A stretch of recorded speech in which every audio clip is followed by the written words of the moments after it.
Thanks for coming, everybody, and joining me tonight and taking time out of your evening to participate in my audience for my speech. The speech is for my speech class, and the topic I chose to do was how lightning happens. I chose this topic because I've always been interested in lightning as a child. Coming from Colorado, there's lots of thunderstorms during the summer, and I remember just looking outside and watching it and thinking it was super cool.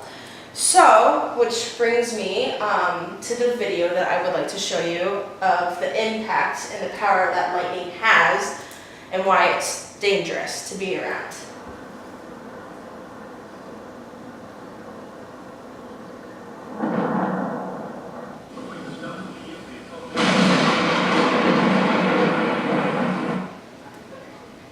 I got that first one.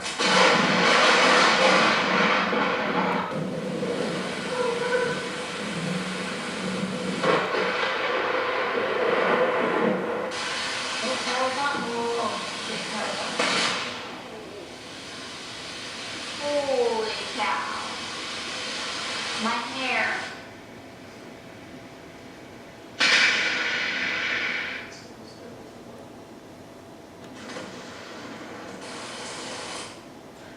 So as you can see, that's some pretty scary stuff. So here's some pretty fascinating pictures that I had found of lightning, which brings me to my next topic.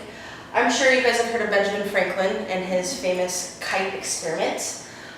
He was not the one that discovered electricity. It was actually discovered by the Greeks in 600 BC. And they discovered it by rubbing fur and amber together, which created the electrical charges. In 1750, Benjamin Franklin hypothesized that metal is a major conductor for lightning. In 1752, French naturalist Thomas Francis Dalibard, he actually tested that theory and proved that metal was a major conductor. And then in 1752, a couple months later, that's when Benjamin Franklin did his kite experiment. He tied a key to a silk tie or a string and attached the kite, hoping to catch an electrical charge in a bottle.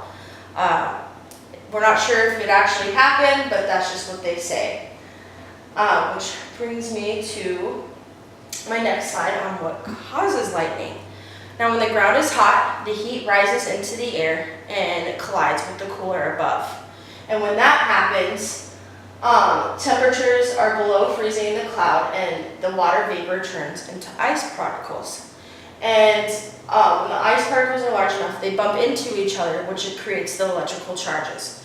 Now, the lighter positive charges float to the top, while the negative, heavier charges float to bottom.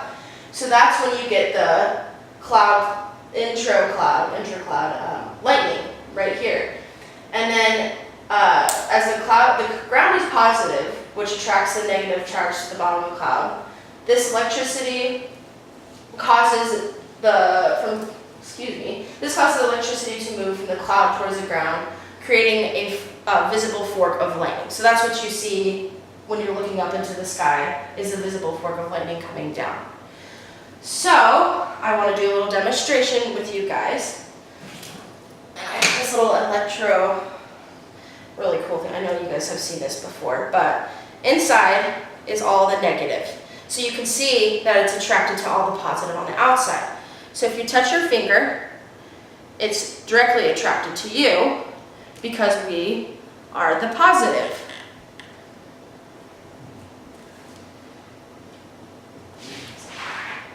Which brings me to my next slide on why does lightning leave the cloud.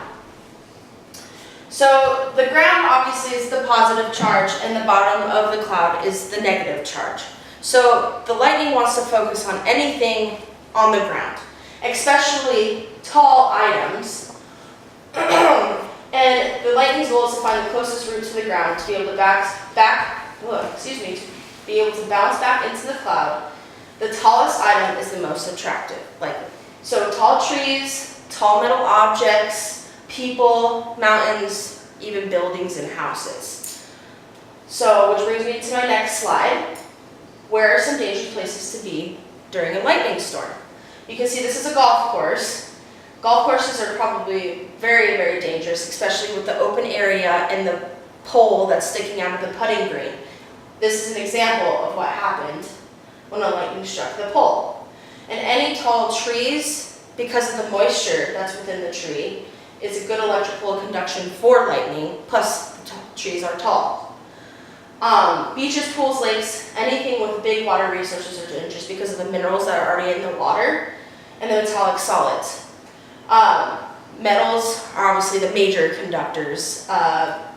So any type of metal is very dangerous to be around. So I chose some places that lightning happens the most.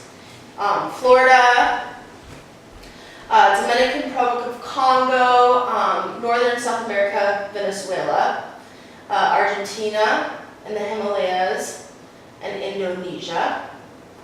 But I mean, it's very crazy what lightning can do and why it's very dangerous, especially if you're outside. When a lightning strikes, it heats up 50,000, I think in Fahrenheit. It's hotter than the outside layer of the sun. So if you're around that, I mean, things aren't going to be good. But thank you for listening to my speech on how lightning happens.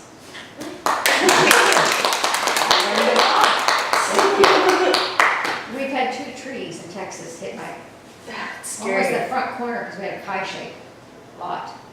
And there was one big, tall, wobbly leaf pine in the front. And boy, that took it and knocked us right out of bed.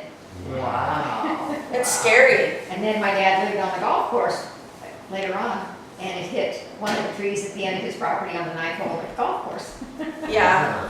Very, very scary stuff. I mean, I've never seen anything get struck by lightning, but my dad has. He said he was like 20 feet away when a tree got struck, and he's like, the sound of it was just crazy because it strikes and then you hear the sound of the crackling sound. And the trees, you could just see Oh the yeah, black burn pattern as it came down it. no, totally. And I've been helping Sid with this practice for a few weeks, and of course, last week there was that huge lightning storm, and I was in Hilo.